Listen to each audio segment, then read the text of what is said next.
Hello neighbors, it's Brad here at eTrailer, and today we're taking a look and installing the CURT Trailer Hitch receiver on a 2021 Cadillac XT6. Now this is what it's going to look like when you have your trailer hitch receiver installed, but not in use. And that's something that's really nice with a lot of the GM SUVs is they do have a cover that's going to keep it all hidden and OEM looking until you're ready to get that hitch, either loading up your accessories or towing. And it's very simple. You just have two T15 screws on the bottom that you'll remove. And once those are out, this panel will come out, giving you access to your trailer hitch receiver.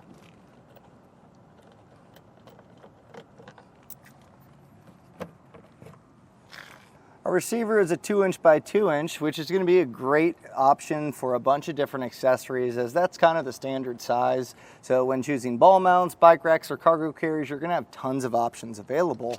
And all of the accessories are going to stay in place with a 5/8 pin and clip.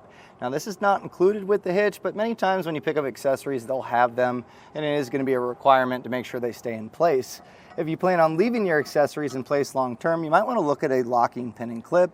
That way you can lock that in place and no one can just walk away with those accessories. Now if you plan on pulling a trailer, your safety chain loops are a plate style and they're a little bit further recessed, and that's mostly so you can get your panel put back in place.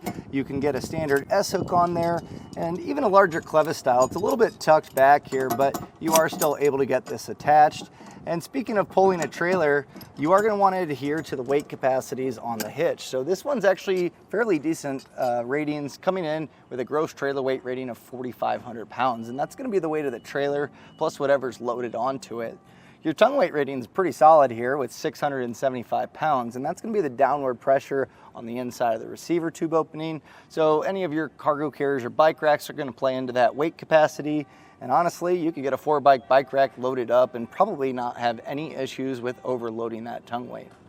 Now when choosing accessories, especially ones that stow in a vertical position like a bike rack or cargo carrier, you do want to make sure that it's going to work with this vehicle. And we do have test fit vehicles videos available to show you how bike racks and cargo carriers interact with your vehicle. So take a look at those. But when choosing, from the center of our hitch pin hole to the furthest point, we're looking at 6 inches, and that's pretty serious.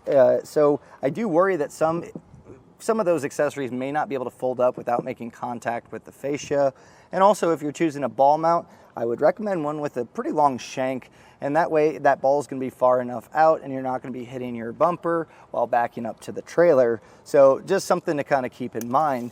Now going along with choosing a ball mount, we also want to check our clearance. So from the top of the receiver tube opening to the ground, we're coming in at 18.5 inches. So pretty serious ground clearance.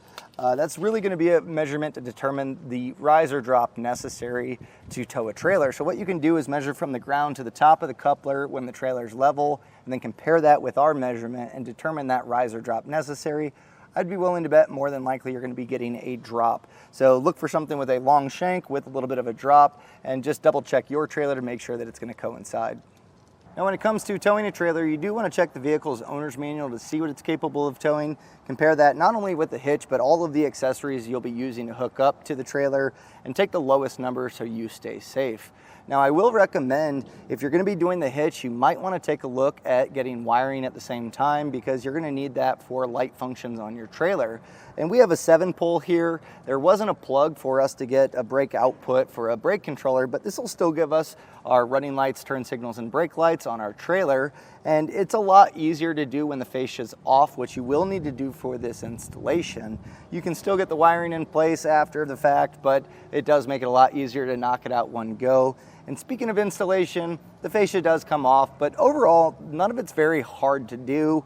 It's just a series of plastic clips and some screws that hold it in, and then it bolts up to where the rear bumper beam is. So if you're a DIYer and doing this yourself, take a look at the video, and step by step I'll show you how to get the hitch installed. But if you watch it and decide that maybe it's beyond your scope, maybe you don't have the tools to do it, the want to do it, or a place to do it, any of those, you can reach out to our dealer locator to find someone close to you to get your hitch installed.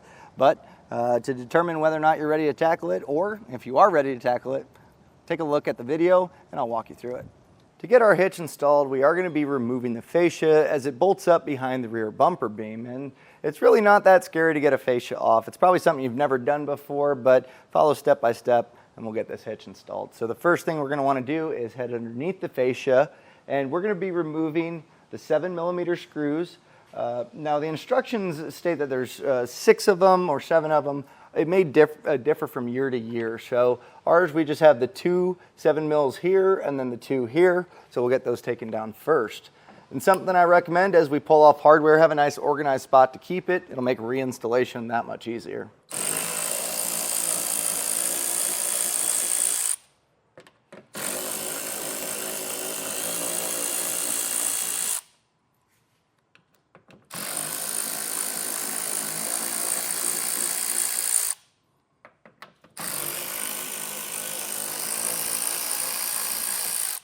Now the cool thing is when this hitch is installed, it's going to live behind this cover, so you get a nice clean look when you're not using it, and it's really easy to open it back up to be able to hook up your accessories. So in order to get this taken down, there are 2 T15 Torx screws. We're going to get those taken out.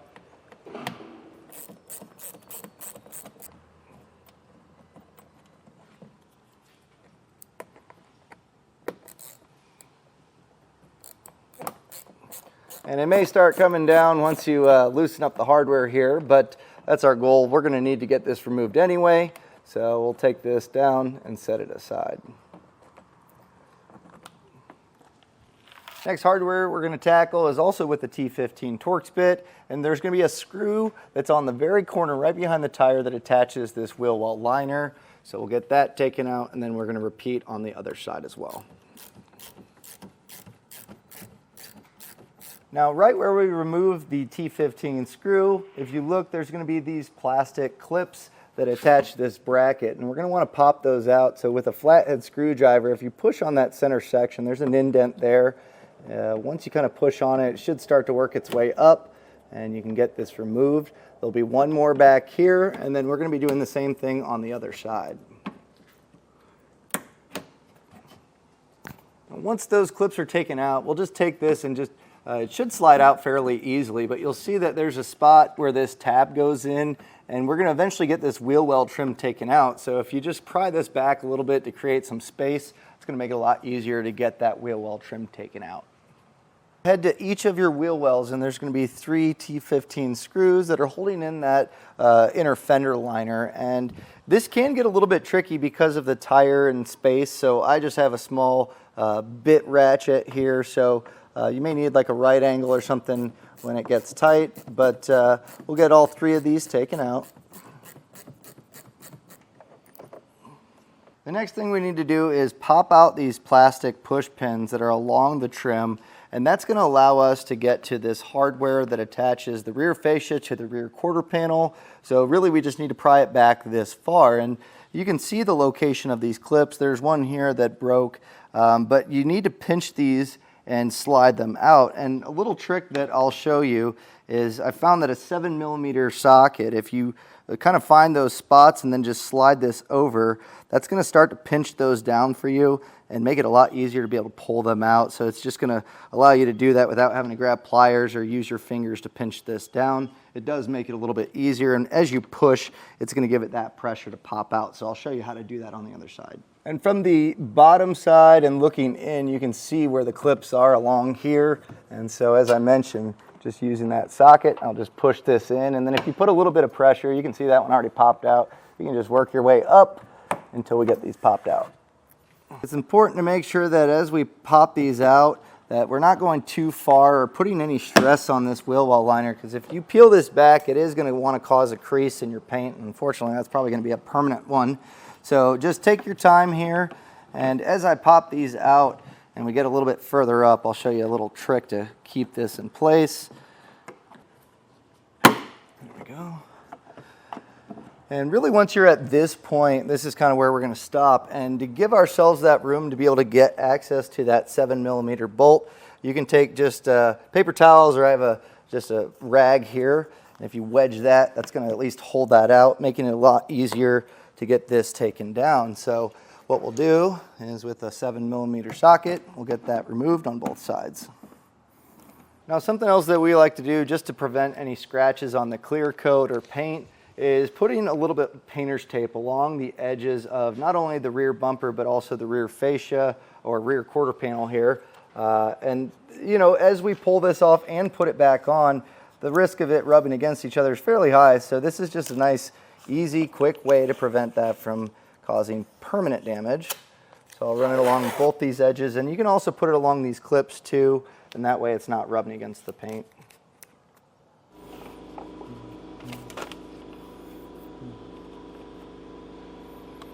Final thing that we'll need to take off before getting the fascia removed is going to be these little T15 Torx bits that are located on this plastic panel. So just get those removed, and now's a good time to get an extra set of hands, because as we remove the fascia, there's going to be some electrical connections, and it's a lot easier to have someone support it, and that's just going to prevent any damage from occurring. I also recommend having a nice spot to store your fascia while you're getting the hitch installed. Now, to get the fascia taken off, you're going to want to start on each side, and there's just going to be a series of clips that snap this in, and then we'll work our way towards the middle. Now, being that there is going to probably be electrical connections, you don't want to just pull the fascia off too hard. You want to make sure those wires are fine. So just reach behind the fascia, and like I said, these clips are really easy. Once you kind of get one popped off, you can work your way. It gets a little tight around the taillights, so you may want to grab low, and that's going to help separate it. And there is a clip that's located right underneath the taillight too, so we'll have to kind of work that off. And if you need to, if you're careful, you can grab a small flathead and push down on the tab. Just make sure you're not putting pressure on the taillight, because that can chip it.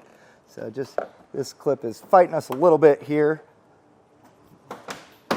There we go. And with the other side popping off, that helped drop this down. So the electrical connections that I mentioned are going to be these two here. And to get these separated, you're just going to pull back on the red locking tab. And this one's been caked up with a little bit of road grime, so if that's the case, you may want to, kind of spray some of that down with air if you can. But that red locking tab, ours kind of wasn't wanting to work too well, but you'll pull that back and then push down on the tab.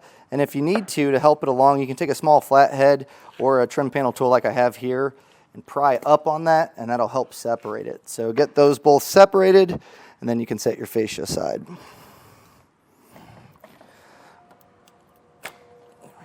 Now once you separate that, you'll notice that this is still attached. There's just a stud that's here on the frame, so if you want to just pry that off with either a trim panel tool or a flathead, that's going to allow us to get our fascia nice and mobile and set it aside.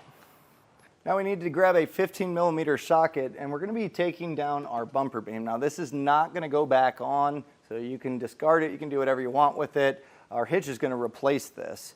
And in order to get this taken down, you're going to have 4 nuts on each, well, 2 nuts and then 2 bolts on each side. And on the bottom, you'll see that the exhaust hanger is attached to the bumper beam. So in order to get this off, and it may be on there pretty good, so I might recommend taking some hand tools to knock it loose if you don't have anything too powerful as far as power tools. But we'll get these taken off.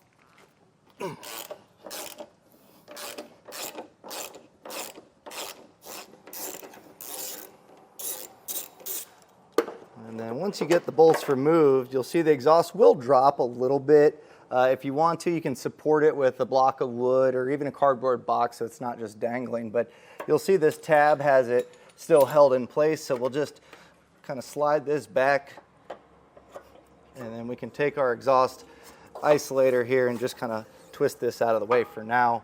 And then we can remove the other top nuts that we have. Again, it's going to be a 15mm. And then we're just going to repeat on the other side.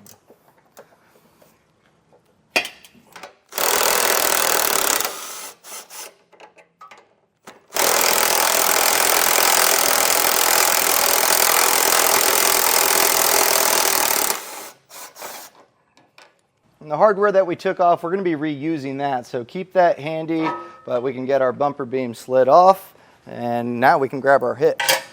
Now, once the hitch is slid in place, it's a good chance, you'll see that these are slotted for a little bit of adjustability, but you really want to make sure that this is lined up perfectly straight. So you can use either the latch or even part of this, kind of corrugation, I guess you'd say, on the metal to make sure that this is lined up properly. So I'll just slide mine to where I have it right in the center.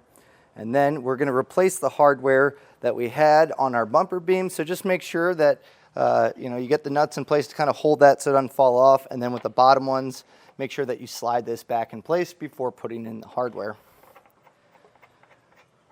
And you may need to raise the hitch up a little bit just so everything lines up so you can get that hardware started. So that's why it's important to just hand thread in everything until we have them all started.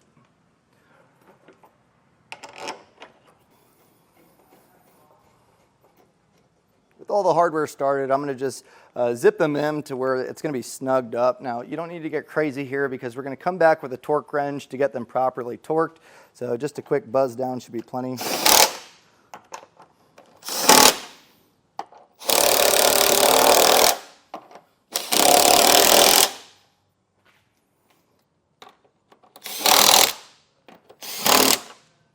As far as the torque settings, they're found in the instruction manual, and they're fairly low, but that's kind of generally the case when you're dealing with factory studs. You don't want to put too much stress on them, but also you want it tight enough to be able to use your hitch without it becoming loose. So the torque wrench makes sure that we have it properly dialed in.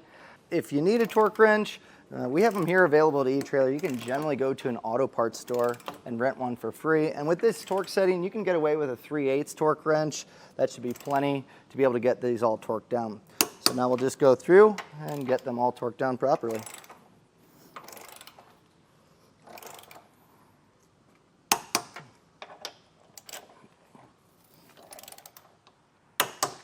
So with all of the hardware torqued down, we've officially installed our hitch, and we just need to get the fascia put back in reverse order, making sure that we plug everything in. And speaking of that, if you're doing wiring, which is definitely a good addition to a hitch install to keep you safe and legal while towing a trailer, you might want to do it while you have the fascia off. And you can do this without the fascia being removed, but our plug is located right here, and it sure makes it a lot easier to get this plugged in now and get everything routed nice and clean. With all of our fascia put back together, all that's left to do is load up your accessories, put in your pin and clip, and hit the road. Or if you're not using your hitch right away, you can put that panel back in place and it's going to be completely hidden until you're ready to use it. But that's going to do it for a look and installation of the CURT Trailer Hitch receiver on a 2021 Cadillac XT6.